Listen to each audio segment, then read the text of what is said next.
Good evening everyone. ಈ ದಿನ ನಡೆದ ವಾರ್ಷಿಕ ಪರೀಕ್ಷೆಯ ಇಂಗ್ಲಿಷ್ ವಿಷಯದಲ್ಲಿ ದ್ವಿತೀಯ ಭಾಷೆ ಇಂಗ್ಲಿಷ್ನಲ್ಲಿ ಕೇಳಲಾಗಿರುವಂತಹ ಗ್ರಾಮರ್ ವಿಭಾಗದ ಪ್ರಶ್ನೆಗಳಿಗೆ ಉತ್ತರಗಳನ್ನು ಕಂಡುಕೊಳ್ಳೋಣ.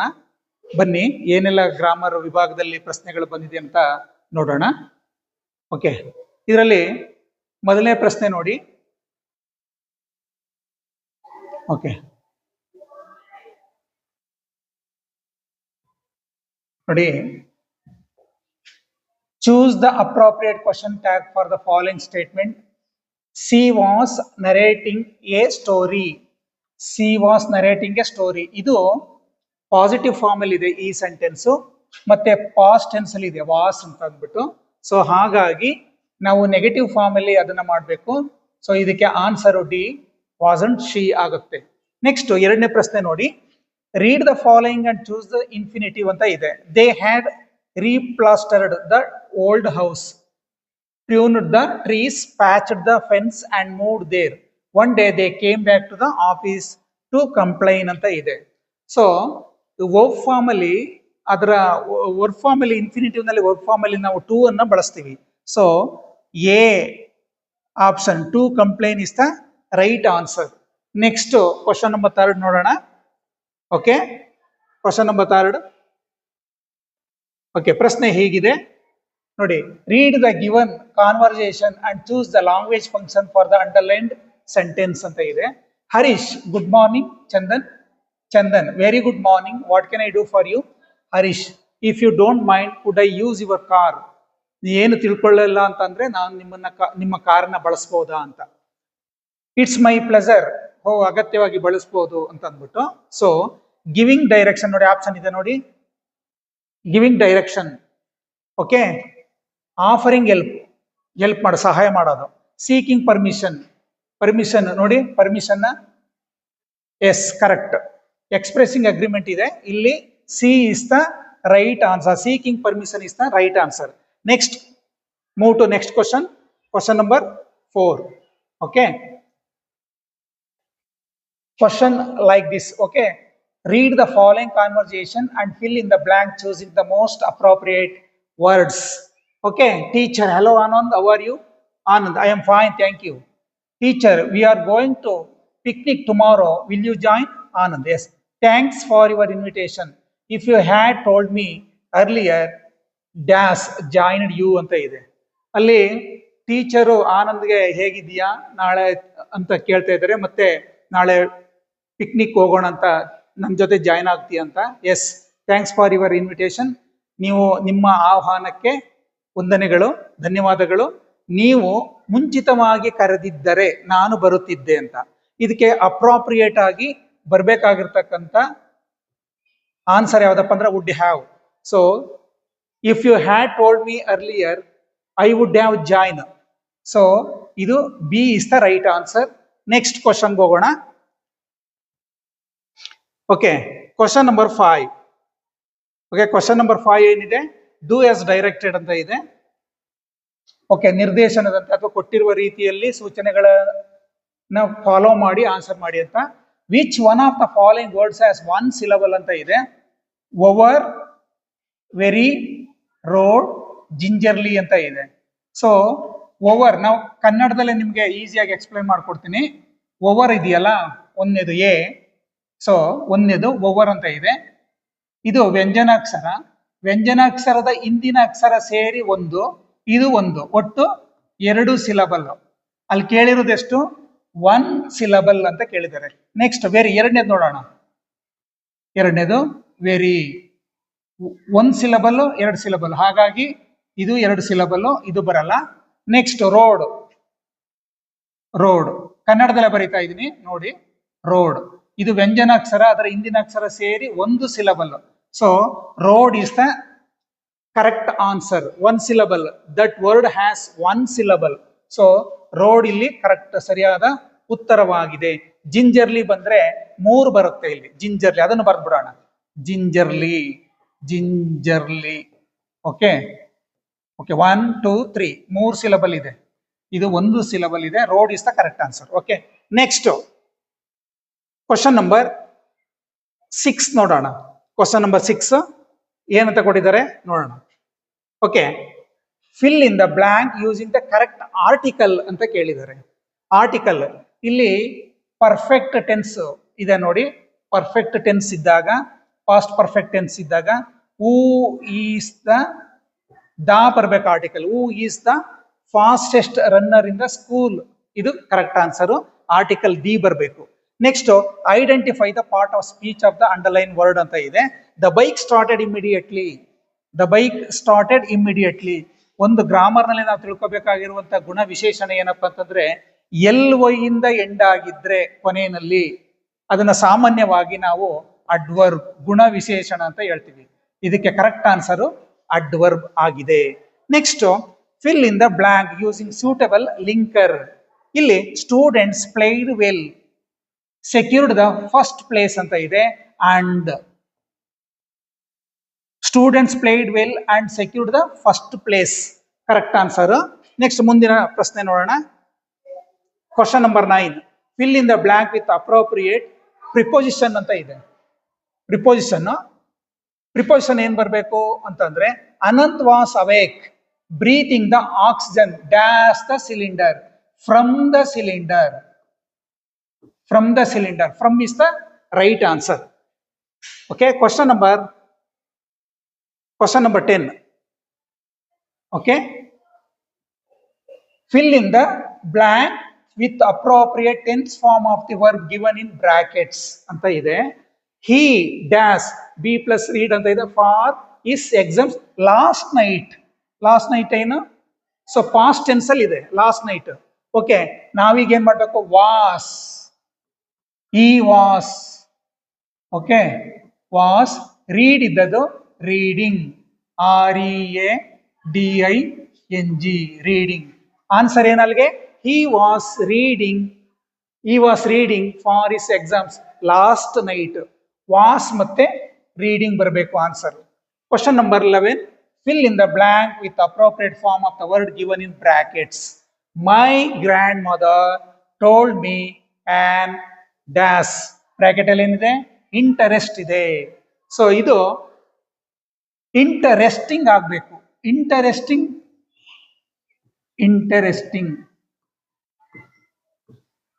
So my grand mother told me on interesting story. Interest ಅನ್ನೋದನ್ನ ಇಂಟರೆಸ್ಟಿಂಗ್ ಮಾಡಬೇಕು, ಕಂಟಿನ್ಯೂಸ್ ಟೆನ್ಸ್ ಫಾರ್ಮ್ ಅಲ್ಲಿ ಇಡಬೇಕು ಅದನ್ನ. Okay, next, use the word search as verb in a sentence ಅಂತ ಇದೆ. ಸರ್ಚ್ ಅನ್ನುವ ಪದವನ್ನ ವರ್ಬ್ ನಲ್ಲಿ ಬಳಸಿ ಅಂತ. I am searching for food. I am searching for keys which I lost in the garden. ನಾನು ತೋಟದಲ್ಲಿ ಅಥವಾ ಹೂದೋಟದಲ್ಲಿ ಕಳೆದುಕೊಂಡಂತ ಕೀಯನ್ನು ಹುಡುಕ್ತೀನಿ, ಅಥವಾ ನನ್ನ ಬೈಕ್ ಕೀ ಕಳೆದಾಗ ಹುಡುಕ್ತೀನಿ, ಅಥವಾ ಆಹಾರಕ್ಕಾಗಿ ಹುಡುಕ್ತೀನಿ, ಮತ್ತೆ ಅಥವಾ water. So I will search for food or I will search for key which I lost in the garden. So ಏನ್ ಬೇಕಾದ್ರೂ ಬರೀಬಹುದು. ಸರ್ಚ್ ಹುಡುಕುವುದು ಅಂತ ಅರ್ಥ. ಅದನ್ನ ವರ್ಬ್ ಫಾರ್ಮ್ ಅಲ್ಲಿ ಇಡಬೇಕಾಗುತ್ತೆ. Next, change into superlative degree. ಈಗ ಇಲ್ಲಿ ಕೊಟ್ಟಿರ್ತಕ್ಕಂಥದ್ದು ನೋಡಿ, Rameshwari is wiser than any other girl in the class. ಇಲ್ಲಿ ಕೊಟ್ಟಿರ್ತಕ್ಕಂಥದ್ದು ಕಂಪ್ಯಾರಿಟಿವ್ ಡಿಗ್ರಿನಲ್ಲಿ ಕೊಟ್ಟಿದ್ದಾರೆ. Than any other. Okay, than any other comparative degree. ಇದನ್ನ ನಾವು ಸೂಪರ್ಲೇಟಿವ್ ಡಿಗ್ರಿಗೆ ಕನ್ವರ್ಟ್ ಮಾಡಬೇಕು. ಏನ್ ಮಾಡಬೇಕು? ರಾಮೇಶ್ವರಿ. ಓಕೆ, ಬರೀತಾ ಇದ್ದೀನಿ. ರಾಮೇಶ್ವರಿ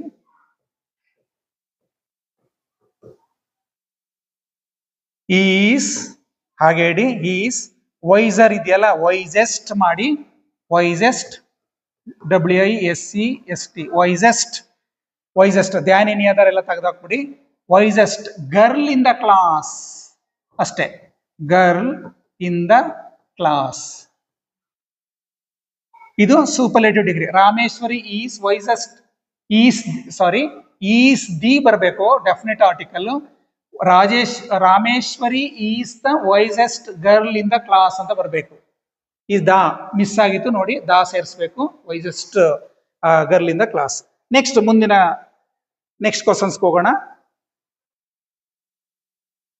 ಓಕೆ, ಇಲ್ಲಿ ನೋಡಿ, ಚೇಂಜ್ ಇಂಟು ಪ್ಯಾಸಿವ್ ವಾಯ್ಸ್ ಅಂತ ಇದೆ. She sings a song. She sings a song. ಇದ್ಯಾವುದು ಫಾರ್ಮ್ ಅಲ್ಲಿ ಇದೆ ಅಂತಂದ್ರೆ okay, simple present tense form ಅಲ್ಲಿ ಇದೆ. ನಾವು ಈಗ ಸಬ್ಜೆಕ್ಟ್ ಆಬ್ಜೆಕ್ಟ್ ಅನ್ನ ಮಾಡ್ಕೊಂಡಾಗ ಸಬ್ಜೆಕ್ಟು ಆಬ್ಜೆಕ್ಟು ಮತ್ತೆ ಇದು ವರ್ಬ್, ಇದು ಸಬ್ಜೆಕ್ಟು, ಇದು ಆಬ್ಜೆಕ್ಟ್ ಆಗುತ್ತೆ. ಸೊ ಈಗ ನಾವು ಎ ಸಾಂಗ್ ನೋಡಿ, ಎ ಸಾಂಗ್ ಸಿಂಗ್ಸ್ ಇದ್ದದ್ದು ಏನಾಗುತ್ತೆ, ಸಂಗ್ ಆಗತ್ತೆ. SUNG. A song sung by her, sung by her. Okay, ಇದು passive voice. A song sung by her. Okay, next question ನೋಡೋಣ. ಓಕೆ, ಕ್ವಶನ್ ನಂಬರ್ 15 ನೋಡೋಣ. Question number 15, combine the sentences using so that ಅಂತ ಇದೆ. Okay, Satish was very weak, he could not go to school ಅಂತ ಇದೆ. ಮತ್ತೆ ಇಲ್ಲಿ so ಮತ್ತು that ಅನ್ನ ಸೇರಿಸಬೇಕು. ಇಲ್ಲಿ ವೆರಿ ಅನ್ನುವ ಜಾಗಕ್ಕೆ ಸೋ ಅನ್ನ ಸೇರಿಸಬೇಕು. ಮತ್ತೆ ಇಲ್ಲಿ ಫುಲ್ ಸ್ಟಾಪ್ ಅನ್ನ ತೆಗೆದು ಈ ಭಾಗದಲ್ಲಿ ದಟ್ ಅನ್ನ ಹಾಕ್ಬೇಕು.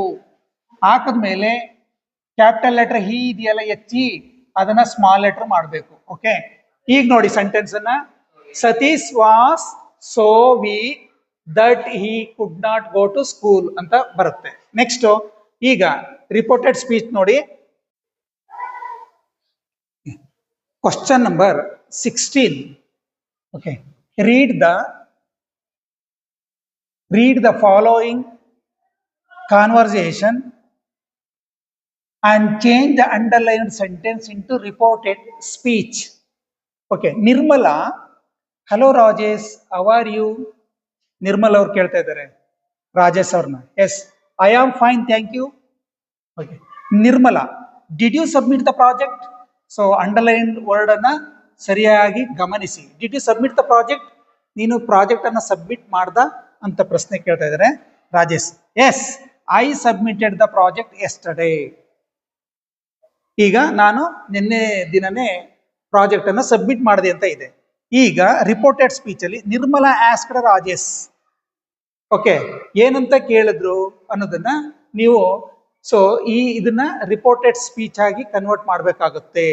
ಈಗ ಇಲ್ಲಿ okay, did you submit the project ಅಂತ ಇದೆ. ಡಿಡ್ ಬಂದಾಗ ಓಕೆ, ನಾವು ಎರಡು ಪದಗಳನ್ನ ಬಳಸ್ಬೋದು. ಇಫ್ ಅಂತ ಬಳಸ್ಬೋದು ಅಥವಾ ವೆದರ್ ಅನ್ನುವ ಪದವನ್ನ ಬಳಸಬಹುದು.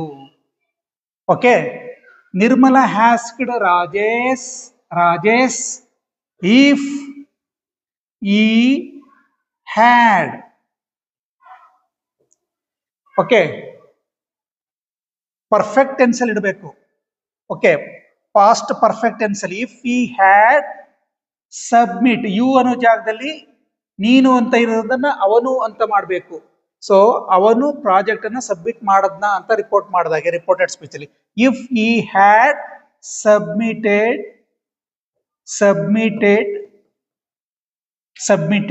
ದಿ ಪ್ರಾಜೆಕ್ಟ್ ಅಂತ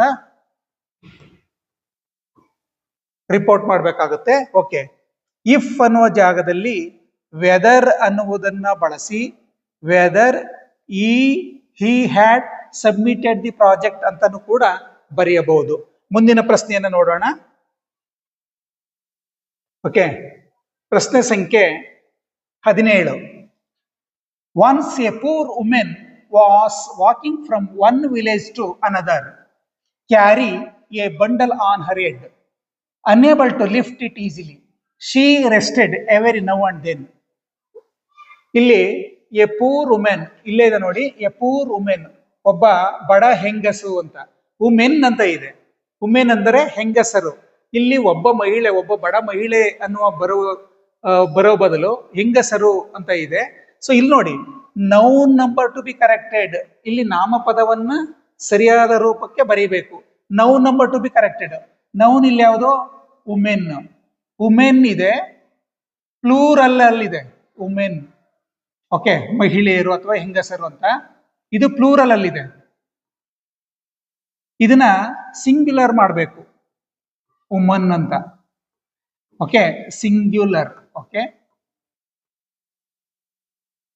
okay, next verbal mistake to be corrected. ಇಲ್ಲಿ ವರ್ಬಲ್ ಮಿಸ್ಟೇಕ್ ಯಾವ್ದಾದ್ರು ಕ್ಯಾರಿ ಇದೆ, ಕ್ಯಾರಿಂಗ್ ಅಂತ ಮಾಡಿ, CARRYING. ಸೊ ಈಗ once a poor woman was walking from one village to another carrying a bundle on her head, unable to lift it easily. She rested every now and then. Okay, carry, carrying, woman, woman. Okay, thank you.